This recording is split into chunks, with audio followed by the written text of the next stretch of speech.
clip. I want to go to calls. I want to play Klaus Schwab. It's a short clip. Last year, saying this cyber attack is what is coming. It will make the COVID-19 look like nothing in comparison. Power will be out. And then everything they're doing is around that. And now they're saying the Russians are going to cut our power. So Biden's in clips saying, oh, last week, this week, today, we're not going to fight back against the Russians to get them to invade. And like I said, I think the Russians have been led into a trap. I really do. Here is Klaus Schwab. We all know, but still pay insufficient attention to the frightening scenario of a comprehensive cyber attack, which would bring to a complete halt to the power supply, transportation, hospital services, our society as a whole. The COVID-19 crisis would be seen in this respect as a small disturbance in comparison to a major cyber attack. To use the COVID-19 crisis as a timely opportunity to reflect on the lessons the cybersecurity community can draw and improve our preparedness for a potential cyber pandemic. That's July 8, 2020, actually, so a year and a half ago. Translated, give me full control, give me absolutely everything, or I'll turn your power off. I got an article here. In fact, I've already lost it. I had it. It was, oh, here it is. I found it. Electric vehicle charging prices in Munich expected to rise as much as 81% as electricity prices go up.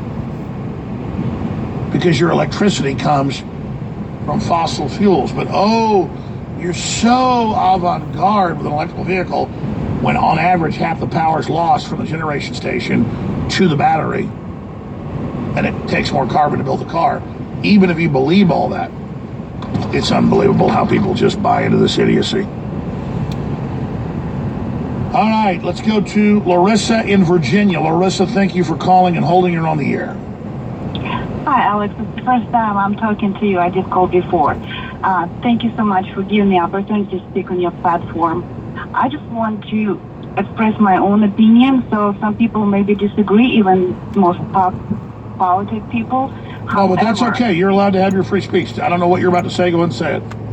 Thank you. For example, we all need to go back in 2014 February when during Obama time, they committed a turnover of the government. They call it Maidan Revolution. And that's when the legitimate president Yanukovych was removed and targeted for death. But Putin actually airlifted him in Crimea to save him and his family. And that's what happened. Now, next thing is, when they had that Maidan, they had snipers like we had on January 6th, everything. And Nuland, what in the world was she doing giving cookies to all these people? I heard they were paid to be there. But anyway, whatever happened, they put their regime in the Ukraine government, okay? And they selected a millionaire, Poroshenko. So then, some of the regions, the speaking Russian regions like Odessa, Kharkov, Lugansk, Donetsk, Melitopol, Mariupol, all of these people were not happy and they fought back, just like what we do right now with the government. We're not happy, right? And so these people, some of them were fighting and some of them were repressed and some of them were killed and they had all kinds of terror attacks. And for example, nobody ever talks about what happened in Mariupol when they killed like over 20 police people locally.